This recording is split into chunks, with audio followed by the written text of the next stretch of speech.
Kita ambil dia di rantau panjang dalam keadaan kebuluran. Jaga orang sakit ni tak mudah. Hai, kali ini TV Takkan melawat rumah Hajah Rahmah untuk mendengar kisah dan juga menyampaikan sedikit sumbangan kepada yang memerlukan. Setiap RM1 dari pembelian produk Vitaker disumbangkan kepada insan yang memerlukan.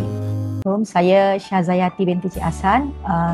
Usahakan pusat jagaan Hajah Rahmah ni lebih kurang 7 tahun tempatnya.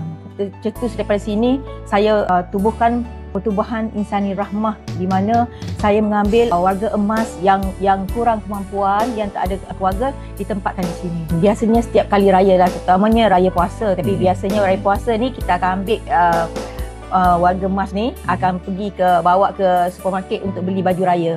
Kami menggunakan peruntukan sendirilah, dan di sini mereka tak ada saudara mara. Kita akan raikan bersama-sama. Satu kes tu mak Allah, kita panggil mak Allah lah. Kita ambil dia di rantau panjang dalam keadaan kebuluran. Dia datang ke sini dalam keadaan tak sedar diri lah. Bila dia sedar tu dia celak mata, dia tengok. Dia kata ada lagi orang baik dalam dunia ni. Bila kita pergi kat rumah dia, saya tengok banyak beras, susu, gula, tapi dia terlantar kebuluran sebab dia tak mampu nak masak. Sebab dia tinggal seorang diri.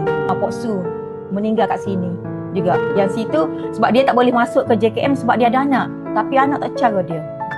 Anak tak cara dia. Bila anak tak cara tu, dia terpaksa tinggal di bawah jambatan di Gomusang. Dan ada seorang yang jumpa, dia tempatkan kat sini dulu. Di Hajah Rahmah ni, kita jaga sepenuh masa dengan penuh kasih sayang. Dekat sini kebanyakan pesakit kita ni terdiri daripada yang mengalami masalah demensia. Nyanyuk. Jadi perangai mereka, kelakuan mereka tu ke arah ke anak-anakan. Di situ sangat-sangat mencabarlah. Bila dia dah nyanyuk, dia dah tak ingat, dan dia pun suka cakap benda yang berulang-ulang. Sangat mencabar emosi, mental dan fizikal. Saya lah, kita sampai nangis sebab penat. Jaga orang sakit ni tak mudah.